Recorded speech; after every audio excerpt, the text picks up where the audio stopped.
All right. Welcome, everybody, to another episode of Sales Pipeline Radio. I'm your host, Matt Heinz. So excited to have you all here joining us. I am really, really excited about this episode. I'm excited about all the episodes to do, but this topic and our guest today, I'm just so excited to get into this conversation. If you're listening, watching, subscribing on demand, thank you so much for continuing to download and listen and watch.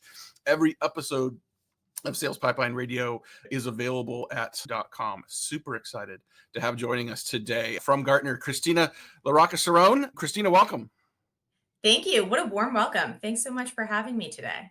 Oh my God. I've seriously been looking forward to this because I geek out on something that I think you geek out on as well. And so we're going to talk today about collaboration drag.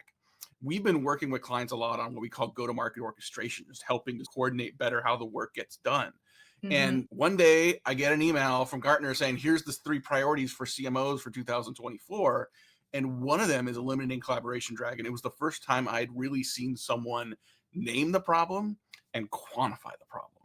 So maybe start from there, the origins of this research and how and where you found this problem.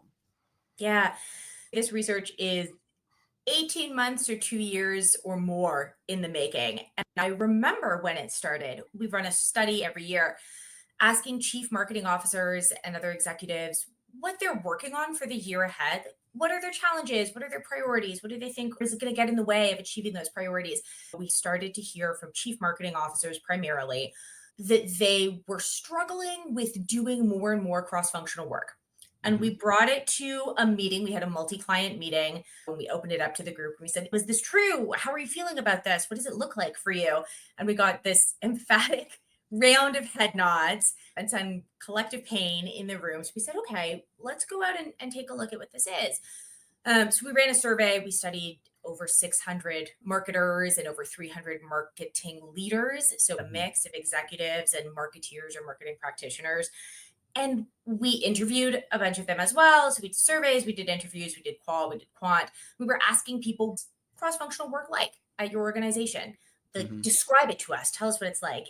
And what we heard back was this thing that we've named collaboration drag, which means there are too many meetings, there are too many processes, there is too much feedback, there are too many stakeholders, and it takes too long to get their buy-in. And it's unclear how decisions should be made or where decision accountability lies.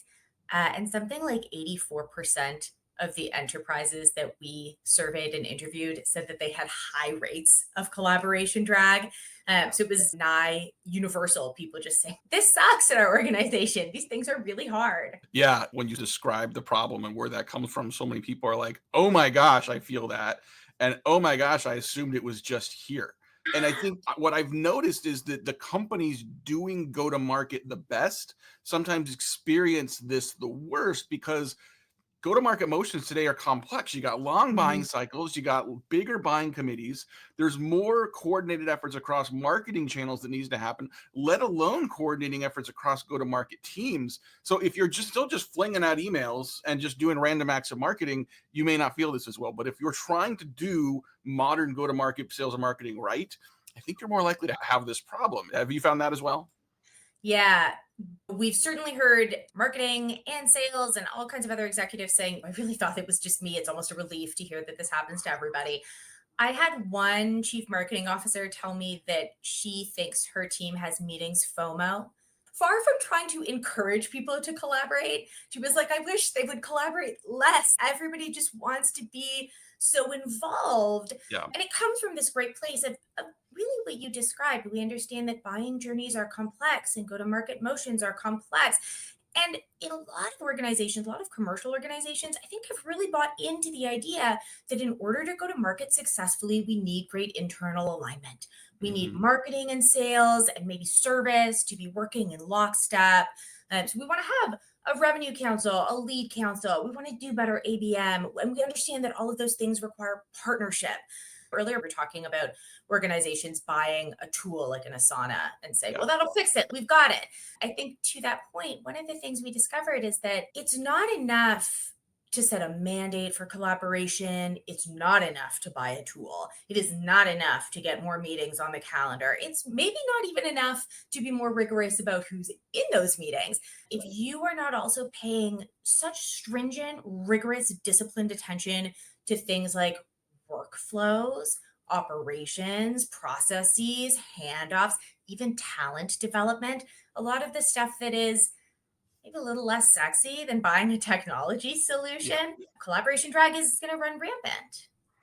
It is. Oh man, just talking today on Sales Pipeline Radio with Kristina LaRocca-Cerrone. She's a senior director at Gartner and authored research about a year ago around collaboration drag. You mentioned this concept of meeting FOMO, which I think is super interesting. And I think in some cases, whether it's meeting FOMO or I wasn't on the email thread or something's in Slack and everyone has to chime in, there's a lot of different ways to go about fighting collaboration drag. One of the most important tools I've seen is RACI, which is an acronym, and it stands for responsible, accountable, consulted, and informed. And it's a really powerful way of designating who needs to chime in on what and who needs to be involved where, so that across a complex project, the right people are in the room on the thread at the right time. Can you talk a little bit about your experience with RACI, DACI? I know there's lots of different formats around that, but like why that's so valuable? Yeah, races and daisies. So daisies, for those who might be unfamiliar, because I feel it's a bit of a newer acronym, it's a decision-making chart. So who is the decider and who is accountable and contributing and informed. They're terrific tools for combating collaboration drag because they help to define handoffs and they help tell people when they need to lean in and when they need to lean back. I have seen marketing teams use these and sales teams use these really effectively in partnerships with one another across, for example, a go-to-market process to be able to identify the places where the marketing team is going to take more responsibility and then also identify the places where that marketing team is going to step back and hand some of those activities off to sales and let sales lean in. I've also seen things like RACIs and DACIs work really well for orchestrating global to regional handoffs. So, what kinds of things do we want a global team to take responsibility for? And where do we want the regional team to be able to have autonomy and agency and be able to leverage their expertise? The pivot point there, the thing that makes it work, is that it is as much about telling a team when to take their hands off the wheel and step back as it is about telling a team when they need to step forward. Because in a meetings kind of FOMO environment, the problem that you have is maybe that some of those people should have been in the meeting, in the first meeting, in the second meeting, but not the 49th meeting. There was a point at which it was time for them to go on to the other work that they had to do. And nobody was able to define when that point was. And so those meetings and those processes just become really bloated. Yeah, I think for people that are addressing collaboration drag in the organization, I hear them talk about agility, productivity, speed to market on programs. It's hard enough to get campaigns out that we planned on doing, and then someone has some idea for something new, and pivoting to that becomes really hard. When we published earlier this year our CMO's Guide to Marketing Orchestration, we also talked about two other things in your report: revenue loss and key employee churn that very much happen as a part of this as well. Can you talk about what you saw there? Yeah. So, as I said, 84% of organizations are experiencing high rates of collaboration drag. So, that sense that there's too many meetings, there's too many processes, there's too many stakeholders. When organizations experience high rates of collaboration drag, those organizations are 37% less likely to achieve their revenue and profit objectives, which is huge. 37% less likely to achieve those objectives. And their teams are 15 times more likely to burn out, and they're 9 times more likely to report that they intend to leave their job. So it's damaging at all levels of the organization. And I think a good reminder to us at an executive level that even though executives often recognize the pain of cross functional collaboration and complex cross functional work, the executives are not necessarily the ones in those working groups actually executing on those processes, right? And so it's the people who are in the trenches doing the work that are really affected and ground down by all those kinds of dysfunctional group working behaviors that lead to too many meetings and too many processes. And so you're not only going to be less likely to achieve your revenue and profit objectives, you're also going to see probably some of your best people leave. I'm curious, as for those listening and nodding their head vociferously around this, how do we help them take action on it? If I'm a CMO, how should I address this? I know larger organizations tend to have a PMO office as well that has their fingers in this. So where do you see companies start, and who's championing this to really reduce or eliminate that collaboration drag? So races and daisies will help. Mhm. Defining more clear, more defined roles and responsibilities in a project workflow and defining those handoffs, that's huge. We did find that, like, when it comes to reducing collaboration drag, reducing stress and friction in workflows, so improving workflows, adding some supportive change management to help people adapt to new workflows, that reduces collaboration drag by 15%. So that's a Mhm. great strategy to take. The other thing that we saw, though, that really is in your purview as an executive, if you're listening to us today, is talent development. When we invest in developing the kind of talent that helps people become stronger collaborators, collaboration drag can be reduced by 23%, which is huge. That's nothing to sniff at.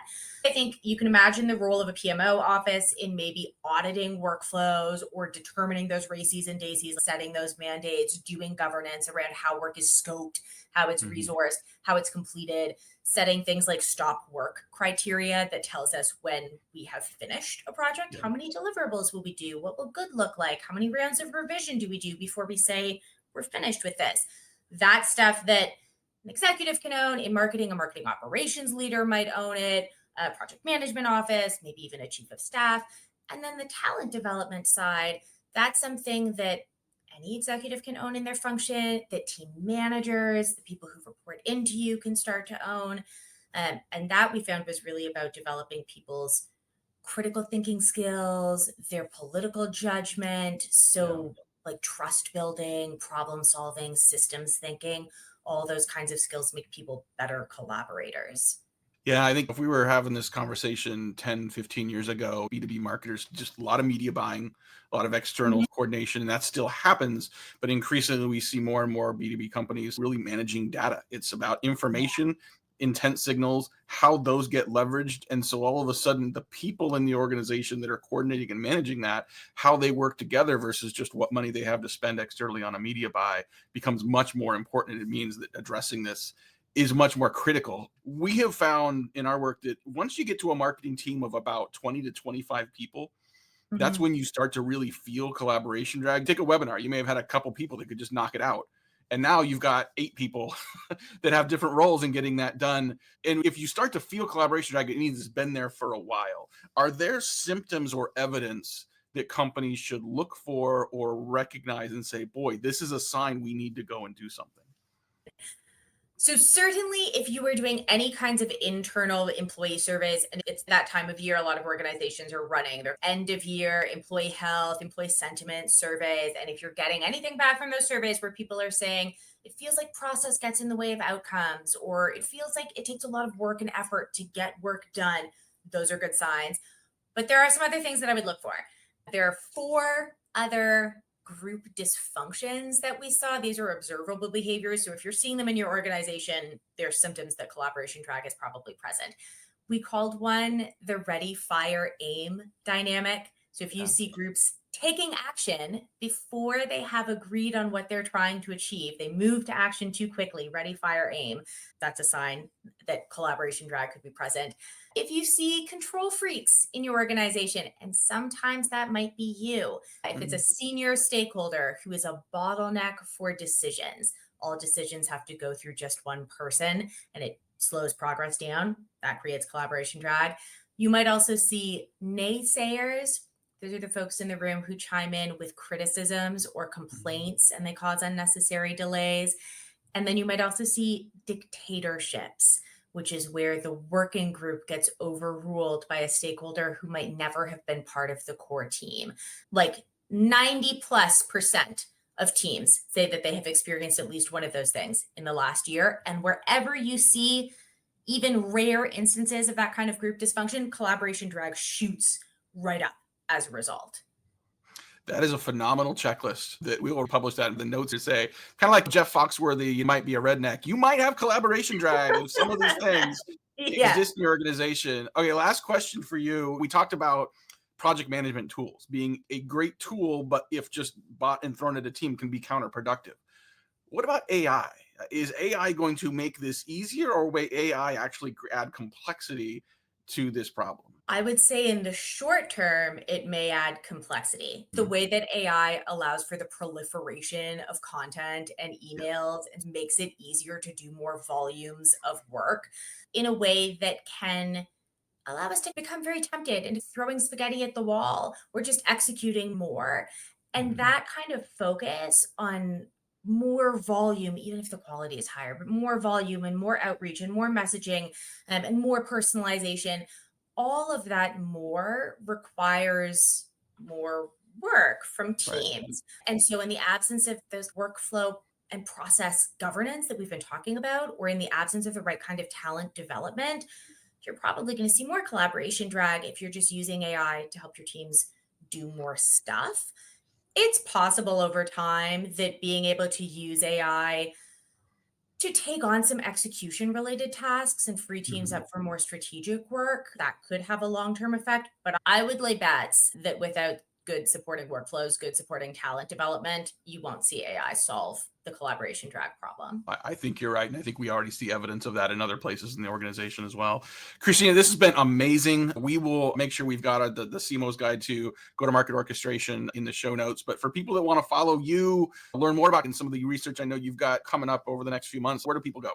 LinkedIn is the best place to find me, Kristina LaRocca-Cerrone. You can connect with me on LinkedIn, and then you'll have access to all the stuff that I share about the research that I'm working on. And then, of course, if you happen to be a Gartner client, it's all on Gartner.com.